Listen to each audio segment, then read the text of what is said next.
سڵاو کورد گەلێکی مسلمانە ئەگەر گەلێکی مسلمانە بۆچی هەمیشە دەکەوێتە بەردەم هێرش و پەلاماری برا مسلمانەکانی ئەم هێرش و پەلاماردانانش هەمیشە بە ناوی دینەوە و لەژەر ئاڵای لا ئیلاهە ئیلەڵڵادا بووە بەرامبەر بە کورد ئەنجام دراوە بینەرمان. ئاین و ئاینزا ڕەگەزێکی گرنگی دروستکردنی نەتەوە و ڕێخستنێتی بە جۆرێک دەتوانێت ببێتە بناغەیەکی گرنگ بۆ دروستکردن و یەکانگیری کۆمەڵایەتی و ڕۆحی ئەوە جگەلەوەی دواتر هەر ئەم ئاینەیان مەزهەبە ڕەنگە ببێتە هۆی پێکێنانی دەوڵەت. کورد لە مێژووی دوور و درێژی خۆی و لە دوای بوون بە ئیسلام هیچ کاتێک نەیتوانیوە ئاینزایەک بکاتە بناغە بۆ شوناس و ناسنامەی تایبەت بەخۆی و لە ڕێگەی ئەمەوە خۆی لە گەلەکانی ترجیا بکاتەوە هەروەک چۆن فارس شیعی بەکارهێنا و عەرەب و تورکەکانیش مەزهەبی سوننا. بەردەوام لە نێوان بەرداشی شەڕی مەزهەبی ناوچەکەدا کورد قوربانی یەکەم بووە. ئەوە جگەلەوەی بەشێکی زۆری شەڕە مەزهەبیەکانی دەڤەرەکە لەسەر خاکی کوردستان بووە و زۆر جاریش کورد گلێنراوەتە نێو ململانەکان بەبێ ئەوەی توانی بێتی سوود لەم ململانەیانە وەربگرێت. پرسیار ئەوەیە بۆچی سەرەڕای ئەوەی کورد گەلێکی زۆری نەموسڵمانە بەڵام نەیارەکانی بەردەوام بە ناوی ئاین و لەژێر ناونیشانی ئاینی وەک ئەنفال و فەتح و نەسڕدا پەلاماری دەدەن. دەپرسین کاتێ لاپەڕەکانی مێژووی کورد هەڵدەدەینەوە لە ناو هاوچێشە ئاینی و مەزهەبیەکاندا پێگەی کورد دەکەوێتە کوێ؟ دابەشبوونی کورد بەسەر دوو جەمسەری نفوزی مەزهەبی شیعە و سوننەدا چ کارەساتێکی بۆ کورد خوڵقاندووە؟ هۆکار چییە کورد نەیتوانیوە مەزهەبێکی ئیسلام بکات بە بناغە بۆ کیانێکی تایبەت بەخۆی؟ کورد لە ماوەی 1400 ساڵ لە مێژووی هاتووەتە ناو ئیسلامەوە بە درێژایی ئەم 400 ساڵە کێشەیەکی نەبووە لەگەڵ دینە ئەو تەنانەت ئەو شۆڕشانش کە کردوێتی یا ئەو ئیمارەتانش کە دایناوە وەک هەوڵدانێک بۆ وەرگرتنی مافێک بۆ ژیانێکی شەریفانە بوو لەناو ئەو ئیماراتانش هەیبوو هەمیشە دین شەریعەت حاکم بووە ئەی بۆ دایم هەر بە ناوی شەریعەتی شەولی دراوە بە ناوی حکمەوە بە ناوی جێشی محەممەد و بە ناوی کافرەکان و بە ناوی ئەنفال. ئەگەر بەشێکی زانستی سەری کورد سەری مێژووی کورد بکەین سەدەکانی ناوەڕاستە لەگەڵ هاتنی ئاینی ئیسلام و تا بە ئێستا ئەگات دەبێت دوو خاڵی جەوهەری گرنگی ئێمە دراسێ بکەین. خاڵێکیانەوەی کە کۆ بە درێژای مێژوو سوودی لە ئاین نەبینیوە. ئاین وەکو جەوهەر وەکو واقع وەکو شەریعەت لەو کاتێ پەروەردگاری باڵادەست ئاینی بۆ مرۆڤاتی ناردووە ناردوێتی بۆی مرۆڤ سوودی لێ ببینێت وەختەوەری مرۆڤ هاتووە ڕێخستی ژیان هاتووە کورد نەهاتووە ئیسفادە لام بکات. هەمیشە کورد قوربانی دەستی ئاین بووە یا دەسەڵاتدار بە ئاین لی داوە یا خۆی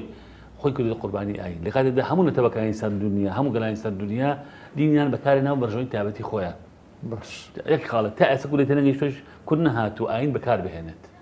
هەر بۆیە ئاین بەکارهێنا ئاین بەکارهێناوەڵێ یا خۆی کردوتە قوربانی ئاینەکە کورد یا دەسەڵاتدارەکانی مێژوو کوردیان بۆ ئاین بەکارهێناوە. جا لێرەوە ئەمە ئەم دوو خاڵە گرنگە لەگوایە لێرەوە من شتێک کوردەکانی سەرەکانی ناوەڕاست کە لە قۆناغی مێژووە دەرەکەون ئەمان لە ڕاستیدا ئەوەی کە ئەمان دروست دەکات کۆمەڵی هۆکار ئەوەی کە لەوانە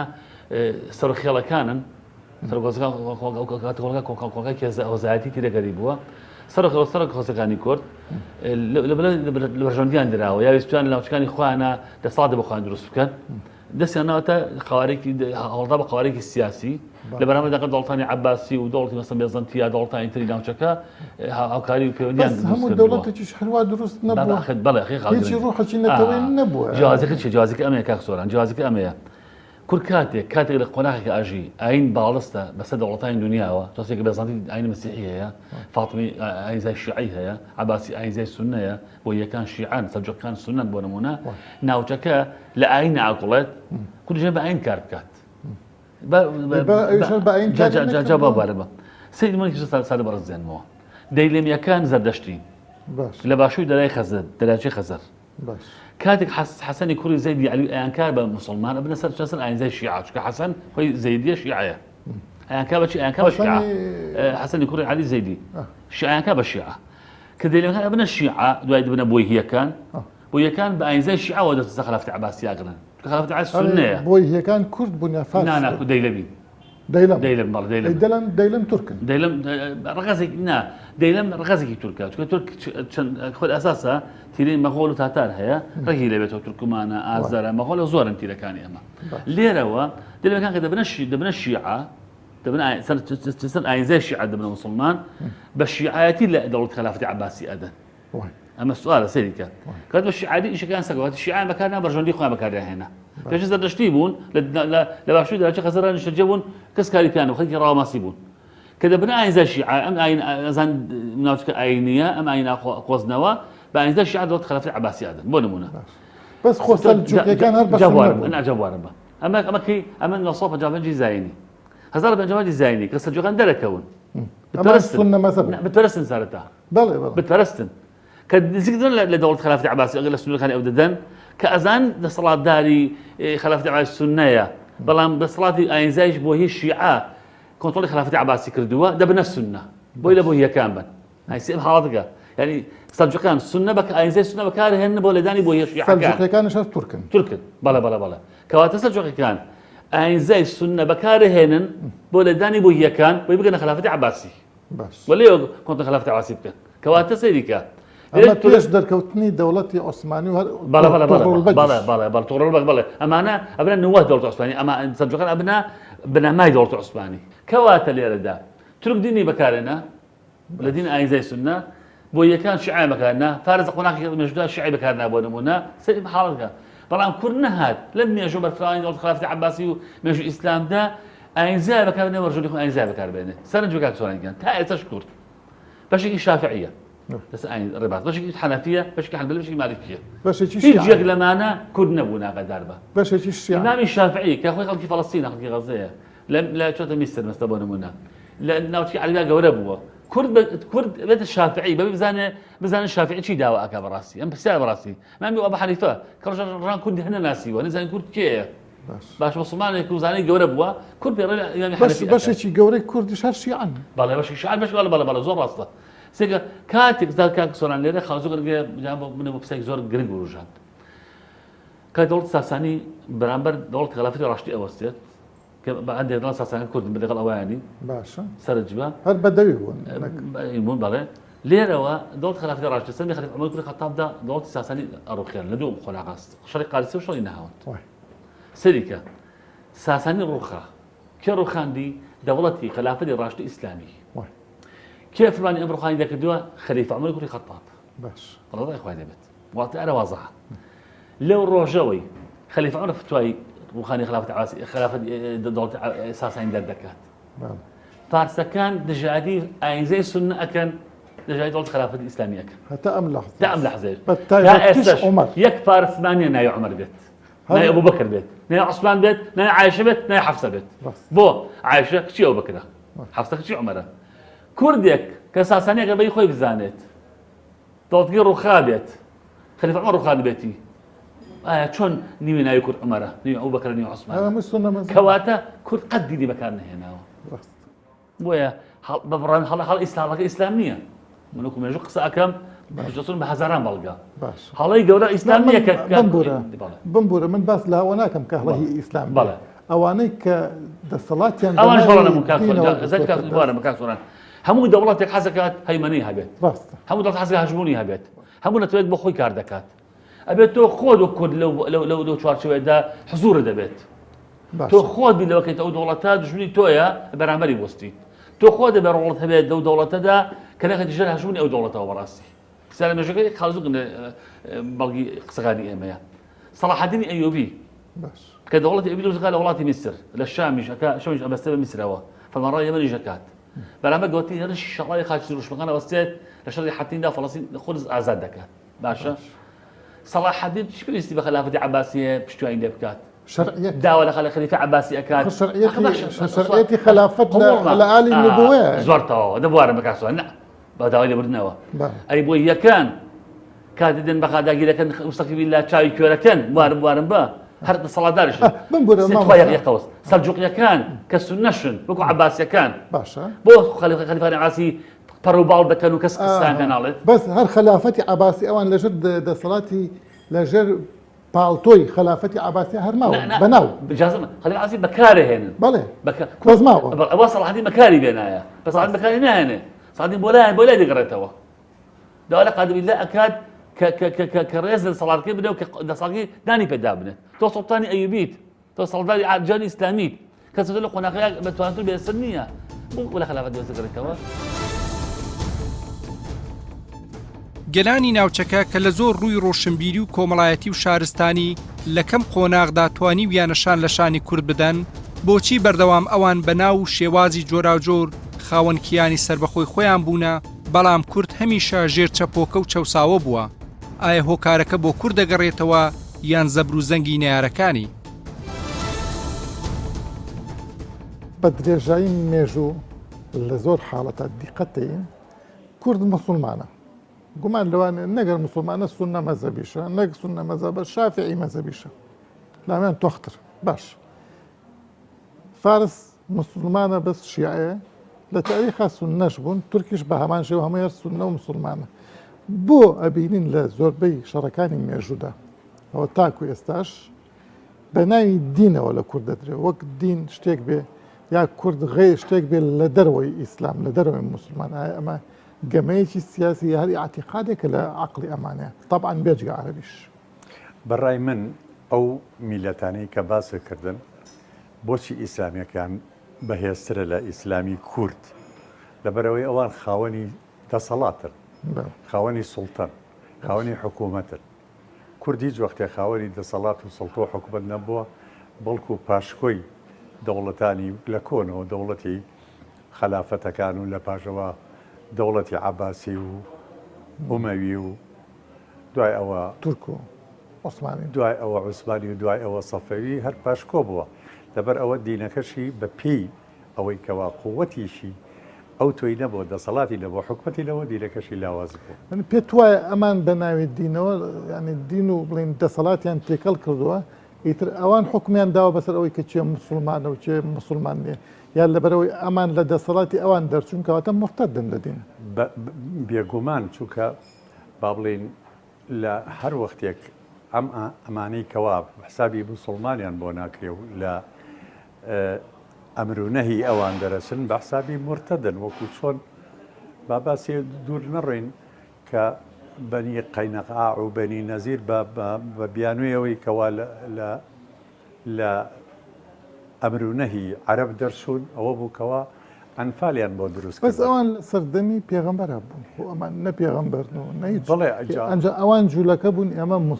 کورد مسلمانیان مەسەلەی ئەوەی کەوا کورد مسلمانە ئەوان حسابی بۆ ئەوە ناکردکەوە کورد مسلمانێکی عەرەبە ئەبێ مسلمانێکی بەس خۆ تورک عەرەب نین فارس عەرەب نین ئەوان سڵتەیان هەیە ئەگەر ئێمەش وەختی خۆی خاوەنی دەسەڵاتێکی با بڵێن حکوومەتێ بووینە ئەو وەختە ئیسلامەکەی کوردیش بەهێزترە بوو لەوەی کەوا ئێستاتایەتی وەکو کوردێکی بێهەبوون بەس ئێمە دیقەتین لە مێژوی خۆماندا کورد هەمیشە با بڵێن میرنشینی هەبووە خاوەنی ئیمارەت بووە لە زۆر شوێنە بەڵام کاتێک یەک تۆز بۆنی ئەوەی لێکراوە خاوەنی هێز بێت یا بێ پێگەیەک لە مێژووا بۆ خۆی بکاتەوە دیسان پەلاماری دراوە ینی بەداخەوە بەهۆی دووبەرەچی و چەند بەرەشیەوە میرنیشەنیەکانیشمان بوونەتە پاشکۆی دەوڵەتی سەفەوی و دەوڵەتی عوسمانی لە کۆنەوە پێش ئەوەش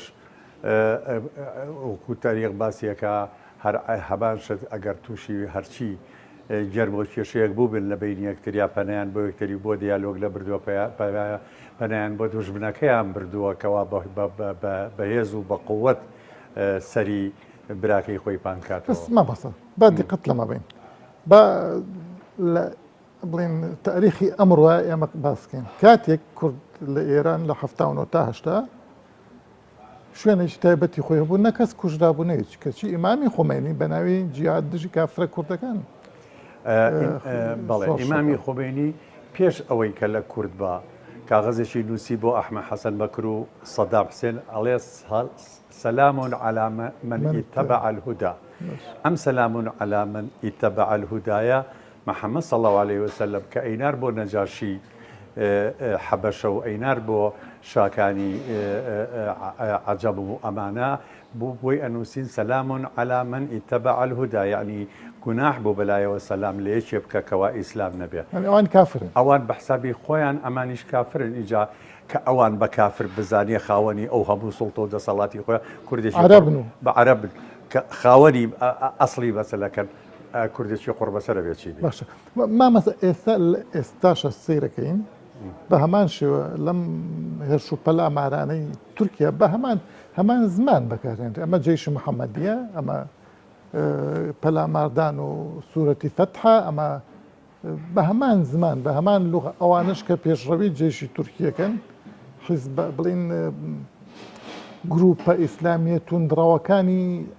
سووریان کەواتە ئەمە چیمان کرد بەچی تورکیا لە دەوڵەتێکی ئەلمانی داوا بکەیتر ئەگەر هات و هەر ڕۆژە لە ڕۆژان کورد بوو بە خاوەنی دەسەڵات و کورد بوو بە خاوەنی دەوڵەت لەگەڵ کوردەکەیە دینەکەشی بەهێزە بێت لەبەر ئەوەی کەوا دینی سیاسی بەڵێ لەبەر ئەوەی کەوا کورد ئێستا خاوەنی دەسەڵات نییە دینەکەشی وەکو خۆی لاوازە. یعنی ئەو کاتی ئەمە شوەک ئەمانەکە ئەمەیە مەسەلەکە کورد لە ژیانە تەماعی لە هیچ شوێنێکی کە نەکردووە ئیلا ئەوە نەبێکەوە لە خاچی خۆیان لەسەر ئەرز و خاک و ئاوی خۆی بەرگری کردووە بۆی بەسەر دەسەڵاتیشی نەبوو نەیتوانێت دەسەڵات لە خاکەکەی خوا دروستکە نەیتوانێت دەسەڵات لە خاکەکەی دروستکرا بەڵام خۆشببختانە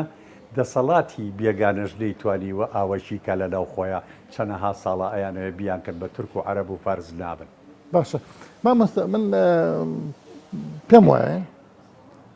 کوردێکێک لە مشکلەکانی ئەوەی کە عقڵێتی ئیستیعماری نییە بێگومان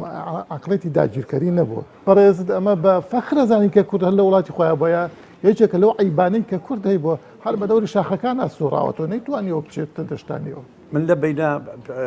هەر لەسەر قسەی جەنابە پۆستێکم بڵاو کردەوە ئەڵێم لە بوودەڵەیی فارس عەرەب داگیری کردین لە بوودەڵەی عەرەبیش تورک داگیری کردین لە بوودەڵەی عەرەب لە بوودەڵەیی خۆشمان وەکو کورد نەبووین بە هیچ یعنی نەمانتوانی هیچ جێگەیەک بگرینە تند نییە خۆمان بە بوودەڵی تێ بگەیت هەر ئەوەیە ئەو عقلێتە داگیرکاریەمان نەبووە نەمانتوانیوە شوێنی و خەڵک داگیرکەین. ئەمە بەڕاستی ئێمە مەڕ بووین ینی سەرکوت کراوین مەڕێکی چی بەڕێکی عینادیش مەڕێکی با بڵێن مەڕێکی پێداگر لەوەی کەوا نەتوانن ئاوەچیکەن لە ناو خۆیانە بەڵام نەشی توانیوە گەورە نەشی توانیوە بێ ئەویش مەسەلەکە چی بۆ مەسەلەی ڕق و قینی عەشایەری لە یەکتری باوک دژی کوڕەکەی ئەچوو بۆ لای سەفەویەکان ئەم لە لای با بڵێن عوسمانیەکان بوو باوک و کوڕ قیر وسیا لە بابانەکان بڵێ نزیکترین تەجروبەیە ئەجینە کوردێک بتوانێت بە 12 سوار لەشکرێکی 2000 تا بەیانی تەفرت و نابکە چۆن ناتوانێت دەوڵەتێ دروستکە ئەگەر مەسەلە قوڕ بەسەری و هەناسە ساردی نەبێ وەکو ئێستاش بە ئێستاش. دەسەڵاتە زلهێزەکانی ناوچەکە چۆن توانیویانە لە ڕێگەی هەستی ئاینی و مەزهەبیەوە گەلانی خۆیان لە ڕووی فکری و ڕەگەزپەرستیەوە ئامادە بکەن دژی کورد؟ ئایا دەسەڵاتی سیاسی نەتەوە باڵادەستەکان هۆکارە یان زەمینەی کۆمەڵایەتی ئەم گەلانە؟ بە درێژای مێژوو بە تایبەتی مێژووی نوێ زۆربەی جار بە ناوی دینەوە لە کورد دەدرێ لە کاتێکا کورد تش بە دین شۆڕشی نەکردووە بەڵکو داوای مافێکی خۆی کردوکو ئۆمەتی محەممەد هەمەریکا هەمووی دەوڵەتی خۆی خۆی چیە؟ خۆی دین کایە کە تێکەڵ بە ژیان و ڕوحی مرۆڤە چونکە مرۆڤ دوو لایەنە جەستە و ڕۆحی بۆ ڕۆحەکە پێویستی بە دینە بۆی کە ئەو فراغ و لایەنە ڕۆحەکەی پێتێرکە بۆی بە درێژایی مێژوو مرۆڤ ئەگەر شوێنکەوتی دینێکی ئاسمانیش نەبوو بێ شتێکی تری دروست کردبووی ئەو جانبەی پێ پڕکاتەوە لێرەوە یەک کاریگەری دین لەسەر کۆمەلگا لەسەر تاکەکان بۆ ئەگە سەرنج بی چۆک و تاک چۆک و کۆمەڵ چۆک و دەسەڵات هەمیشە دینی بەکاری هێناوە لە کۆمەلگای ئیسلامیەکانە وەکو تاک ئەوانەی کە بە نوشتە نووسین و بە دەرکردنی جنۆکە و بە ڕوقی شەرعی و بە طبی نەبەوی و ئەمانە خەڵکی چاواشەکاریەکەن و بازرگانیەکان کەم نین وەگەر سەرنجیش بی چۆک و کۆمەڵیش هەموو ئەو شەڕانەیە ها کە دروستە بێ هەمیشە قاڵبێکی کوفر و ئیمانی بەبەراکرێ انتخاباتەکان کاتێگێتە پێشەوە هەمیشە چیەکرێتەوە دیسان بواری عەقیدە و وەلا و بەڕا و قیامەت و شتەکە تێکەڵەکرێتەوە چونکە کاریگەرە لەسەر کۆمەڵگا لەسەر تاکەکان وەکو دەسەڵات بێگومان هەر لە خودی چوونە دەسەڵاتەکە ئاەن خۆی کاریگەرەوە لە پارێزگاری دەسەڵاتەکە کاریگەرە دین کاریگەری گەورەی هەیە و دوجار بۆ کۆکردنەوەی خەڵک لە دەوری خۆی بۆ بەدیهێنانی بەرژەوەندەکانی ئەگەر سەرنجی پرسیارەکەی مناجی ئەم ئەگەر سەرنجی ئێستا تۆ ڕووداوەکانی ئەم دوایە بدەین ئەو لەشکر کێشەی کە تورکیا ئەنجامیەدا سەرنج بدا بەو بەرگە ئاینەی کە کردوێتی بە بەری کارەکەی خۆیان چینێکی هەستیار کە زانایان و مەلاکانەنەها لە وڵاتێکی خۆی چۆنە دەوری کۆبوونێتەوە سوورەتی فەتح خوێنن لە دژی کورد بۆی سەرکەوتنی بەسەردامێنن باشە کورد خۆی بە یعنی ئەگەر تۆ سەرنج بی تەنها ئەوە نییە کەسەکانی خۆی کەسایەتی ئیسلامیەکان و ڕێکخراوەکانی دەرەوە و ناوەوەی خۆشی تەنانە لە ناو وڵاتی خۆشمان چۆن خەریکن لەبەر قاڵ بە دینیەکە چۆن کاریگەری لە سەریان یعنی من مەبەستەکەم لێرە ئەمەیە من پرسیارێک بەم شێوەیە بەڵێ تۆ سەریکە ئێمە لە هەشتاکانە کۆمەڵی مارکسی و لینیمان هەبوو ئەو شۆڕشیەکە یەکێتی نیشتیمانی کوردستان کۆمەڵی ڕەنجدەران کرۆکی یەکێتی بووە نیە باشە لە ئێرانە بە هەمان شێوە کۆمەڵی شۆڕش گێڕان و زەحمەت کێشان و ئەمانە هەمووی پێشەوەی دژی فارس بن یا دژی شۆڕشی دژی دین بوون لە پاکەکە و سووریاش با بڵێن ڕۆژاو بە ئەمان شێوە پەکەکە ئاشکرا کە حیزبێکی ستالی نییە کەواتە پێش ئەوەی ئێمە ئەوان تاوان بارکەین ئێمە خۆمان تاوان بار نین لەمە هەر خۆی ئەمانەی کە ئێستا مەسەلەن بەشەدینیەکە بڵاوەکەنەوە سەیری تاوان و ڕابردۆکانی خۆیان بکە هیچ قاڵوێکی ئیسلامی و ئەخلاقیاتێک و ممارەسەیەکی ئینسانی و ئیسلامی خۆ نابینی سەدام کاتێک دی قورئان بەرزەکاتەوە لەولاو ئەنفالی کردو چیمەبارانی کردەوە بەڵام بەبەرزکردنەوەی قورئانەکە سەرنج بە چەند دین کاریگەرە بەڵێ بە ناوی دینیشەوە ئەیکا بەڵام دوجار کە قورئانێ بەرزەکاتەوانێ تاوان و عیب و ئارەکانی خۆی داپۆشێتەوە ئەگەر سەرنجی تورکیا بە ئێستەکانە چێ ئەو قانونی مەسەرەن هاوڕەگەزی و ئەوانەی کە خۆی بە قانونی کردووە بەڵام سەرنج بی تۆ لایەنەکانی دەرەوە تاوان بارەکرێت تورکیا تەنیان نییە مەسەن هەموو ئیخوان لەگەڵ یاتی تەنانەت ئەمانی کوردستان ئەمە ئەم بابەتە دینیەکەیە کاریگەری دینیەکەیە ئایدۆلۆژیای ئیسلامی کاریگەری دینیەکەیە کە تۆ ئەوەیە کە دەتوانێت خەڵک لە دەوری خۆی کۆ بکاتەوە دەتوانی خەڵک بێدەنگکەی خەڵکی پێ ئەخەڵەتێنێ بێگومان کاریگەری گەورەی هەیە ئەو واقعەکەش خۆ دیارە ئەمڕۆکانە یعنی کارەساتە بەڕاستی ئەوانەی ئێمە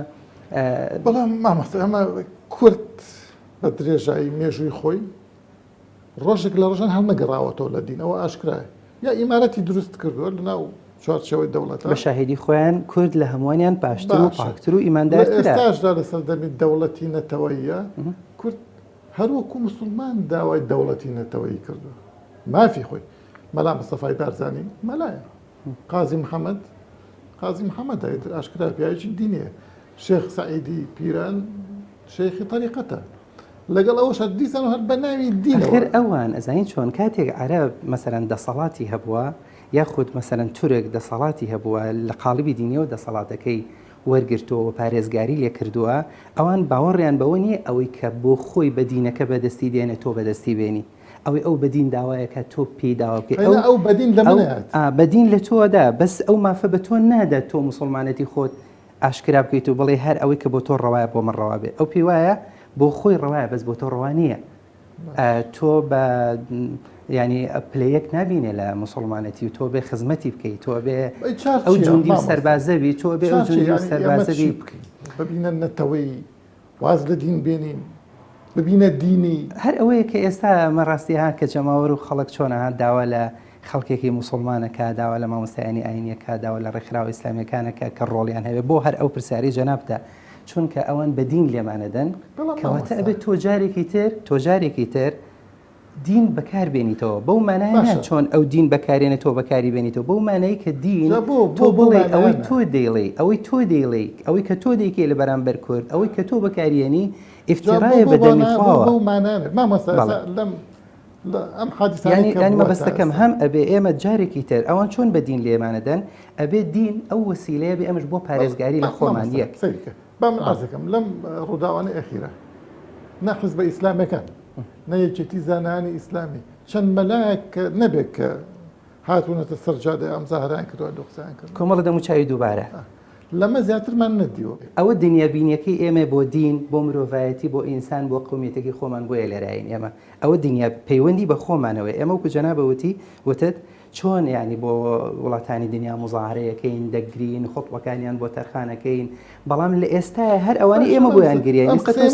پێتوانێتەوەی ئێمە ئێستا تا ئێستا بۆ فەلەستین ینی چیمان نەکردووە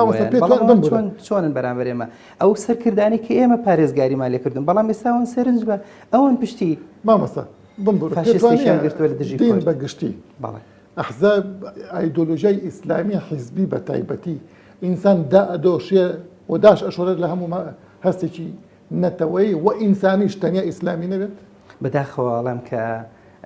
ئەوەی کە ئێستا خۆمان دەیبینین لە ڕووی کەسایەتی و لە ڕووی ڕێکخراوەکانەوە ئەمە شتێک نییە من بڵێم من دەڵم خۆزگەوانە ئەبوو ئەوەی کە ئێمە ئێستا دەیبینین بەڕاستی نەک بێدەنجیەک هەیە لە بەرامبەری ئەو تاوانانی لەسەر میلەتی کورد ئەکرێ پشتگیری هەیە بەڕاستی تۆ سەیری سەرنجی وەکو کەسایەتی وەکو ڕێکخراو هەموو بدەیت هەموو پشتگیریان هەیە ئەنی تۆ من کەسایەتیەکەم خوێندەوانەیە کە باسی قۆنەری تورکیەکمان چەکا لە پێناوی ئەوەی کە ئەمڕۆکانە چیەکە ئەوان لە بەروی ئەوان شەڕی ینی شەڕێکەکەن لە جیاتی ئەوان لە بەرامبەری کورد